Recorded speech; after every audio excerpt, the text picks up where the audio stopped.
Assalamu alaikum 7th class. Today is our lecture number 9 and the chapter number is same, chapter number 2, and today our topic is difference among weathering, erosion and mass wasting. Number 2 topic name is impact of erosion and mass wasting. Number 3 topic is measure to minimize the impact of mass wasting, and we will also highlight the possible MCQs. Now start the reading.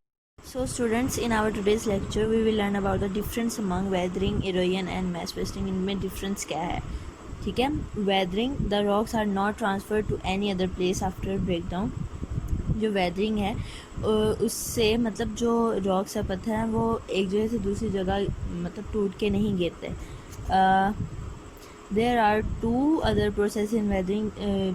दो मतलब process अमल है weathering में. These are the breakdown of rocks के एक तो पत्थरों का टूटना है and change of their chemical position, इनकी केमिकल पोजीशन का चेंज होना है.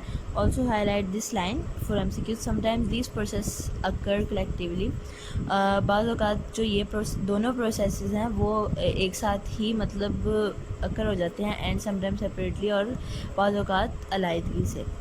Halogen, in the process of erosion के अमल में द रॉक्स ब्रेक डाउन, जो पत्थर है वो टूटते हैं, transfer to some other place और दूसरी जगह पे ट्रांसफ़र हो जाते हैं.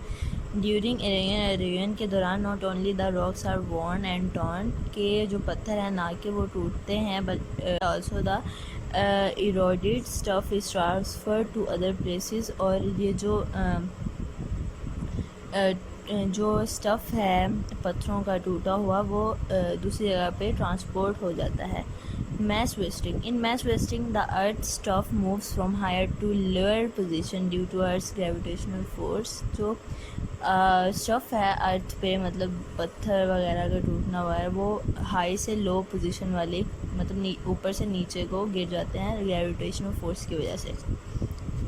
इम्पैक्ट, असर of erosion and mass wasting, इनका असर क्या है इरोजन और mass wasting. The impact of erosion and mass wasting on agriculture, irrigation, human settlement and transportation are explained below. Number 1 is impact on agriculture. ज़राअत पे इसका क्या असर है. The irrigation system consist of unpaved canals and small streams. जो irrigation system है वो unpaved canals और स्मॉल स्ट्रीम, छोटी छोटी नदियों और जो कैनाल होते हैं उस पर मुश्तमिल होता है. इट कंटिन्यूसली, ये मुसलसल face erosion due to water, पानी की वजह से ये इरोजन को फेस करते हैं. The fertile layer of soil present on the surface of earth, जो ज़रखेज़ मट्टी होती है, ठीक है, लेयर होती है मट्टी की, वो जो ज़मीन की सतह पे होती है, फेस ग्रेजुअल मतलब ग्रेजुअली बेसिकली आहिस्ता को कहते हैं, ठीक है. एरोजन मतलब आहिस्तगी वाला एरोजन को फेस करती है. इट फ्लोज अलोंग, ये बह जाता है पानी के साथ. There is very less plant life in such soil, इनमें इस मिट्टी में बहुत कम ही चांसेस होते हैं कि पौधों की लाइफ होती है, ठीक है. द क्रॉप येल्ड रिड्यूसेस, जो वहाँ पे क्रॉप्स होती हैं मतलब खेत फसलें वगैरह वो बहुत कम ही उगती हैं. ऑन माउंटेन्स, पहाड़ों पे, pastures and shelters of wild life reduce in number, और वहाँ पे मतलब रहने वगैरह की जो ज़िंदगी है जो वाइल्ड लाइफ के लिए मतलब वहाँ पे रहने वालों के लिए वो कम होती जा रही है, ठीक है. Number 2 is impact on irrigation. Irrigation पे क्या इसका असर है. Due to erosion by water, पानी से जो इरोजन होता है, huge amount of soil piles up at the bed of canals, मतलब जो एक मट्टी की ह्यूज अमाउंट है वो मतलब उखड़ जाती है कैनाल से, ठीक है, कैनाल्स पे. एज अ रिज़ल्ट, इसके नताइज से the water quantity in canal reduces, और इससे पानी की जो क्वांटिटी है वो कैनाल्स में कम हो जाती है. Due to continuous transfer of soil material along with the water, the basis of dams are filled with mud. जो ये मुसलसल जो ट्रांसफ़र हो रहा होता है ये कीचड़ वगैरह मट्टी पानी के साथ, ये डैम्स में भर जाता है कीचड़ से, thus their capacity to store water reduce. वैसे इसकी जो कैपेसिटी है पानी को स्टोर करने की वो कम हो जाती है। आफ्टर सम टाइम, कुछ वक्त के बाद, water is not available for irrigation system for the production of electricity. इस वजह से पानी की मतलब कमी हो जाती है, उस इरिगेशन सिस्टम के लिए पानी अवेलेबल नहीं रहता है, जिससे इलेक्ट्रिसिटी भी की प्रोडक्शन भी कम हो जाती है। Number 3 is impact on human settlement.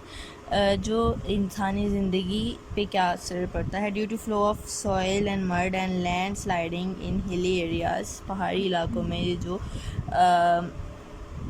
मट्टी, कीचड़ और लैंड स्लाइडिंग है, there is usually a loss of lives and economy. इसमें मतलब रहने की जो वहाँ पे रहा जो जाता है, और इकॉनमी मतलब पैसे कमाने के ज़रिए बहुत कम हो जाते हैं, नुकसान होता है। इन 1985 में, after land sliding in Colombia, number of villages were buried under the soil debris.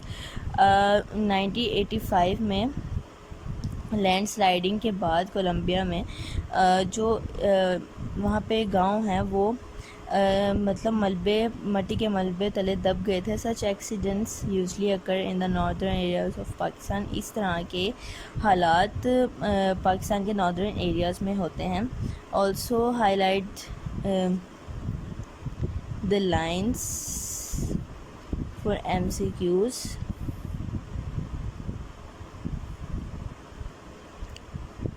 Also highlight these lines.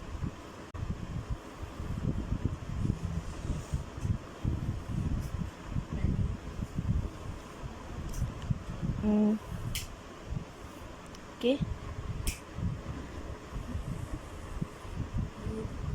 Highlight this line for MCQs.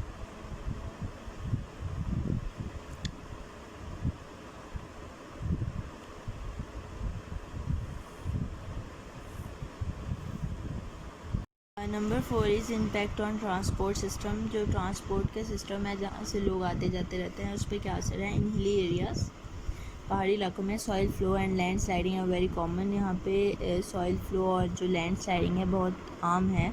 Also highlight this line for MCQs। Due to this the roads are blocked. वहाँ पे आने जाने का रास्ता block हो जाता है। And inhabitants of hilly areas are disconnected from the rest of the world. और जो वहाँ पे रहने वाले हैं वो मतलब दूसरी पूरी दुनिया से डिसकनेक्ट हो जाते हैं। It affects traffic system badly. और ये जो ट्रैफिक सिस्टम पे बहुत मतलब इफ़ेक्ट बहुत ज़्यादा डालता है। Measures to minimise the impact of erosion and mass wasting. जो मेयर्स हैं मतलब चीज़ें हैं, इनको मिनिमाइज़ कम करने के, इनके असरात को इरोजन और मैस वेस्टिंग के, इसको हम वैसे ही पढ़ लेंगे। The impact of erosion and mass wasting can be minimised by taking the following measure. Number 1 is it is necessary to plant trees on the bank of canals and stream in order to stop soil erosion by water. ये ज़रूरी है कि वहाँ पे trees मतलब plant किए जाएं, या फिर मतलब कैनाल्स के साथ, ठीक है, नदियों के साथ, ताकि वहाँ पे जो मट्टी की इरोजन है उसको पानी से कम किया जाए। Number 2 is the smooth level of agricultural land is necessary. मतलब एक वहाँ पे स्मूथ लेवल का एग्रीकल्चर लैंड होना चाहिए, so that water does not take away the soil. जिसकी वजह से मतलब वहाँ पे मट्टी को पानी ना लेके जा सके। Bye planting trees on bank of crop field the erosion of soil can be minimised. जो वहाँ पे फसलें हैं वहाँ पे अगर ट्रीज़ को प्लांट किया जाए तो जो मट्टी का इरोजन है वो कम किया जा सकता है। By reducing the slope of earth the erosion and mass wasting can be reduce. अगर वहाँ पे ज़मीन पे ढुलवानी चीज़ को मतलब स्लाइडिंग चीज़ को कम किया जाए तो इरोजन और मैस वेस्टिंग भी कम हो सकता है।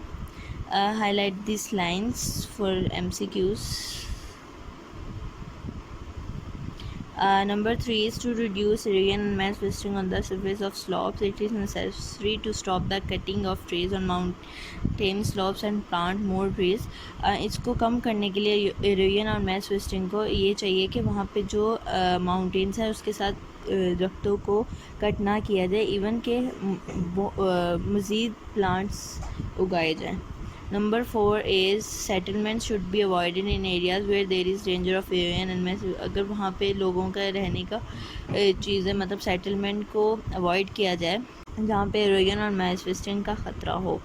Number 5 is retaining walls should be made along the roads of hilly areas. वहाँ पे मतलब जो दीवारें हैं ठीक है वो बनाई जाएँ इन हिली एरियाज़ में रोड्स के साथ. Number 6 is dangerous slopes should be abolished. वहाँ पे जो डेंजरस ढुलवान है ठीक है उसको अबॉलिश किया जाए. ख़तरनाक जो ढुलवान है उसको उसका ख़ात्मा किया जाए. Number 7 is big buildings should not be built in hilly areas. पहाड़ी इलाकों में बड़ी इमारतें ना बनाई जाएँ specially where there is a steeper slope जहाँ पे कुछ ज़्यादा ही मतलब ढुलवानी जगह हो ठीक है. Now we will end the reading till here and the chapter is end. Also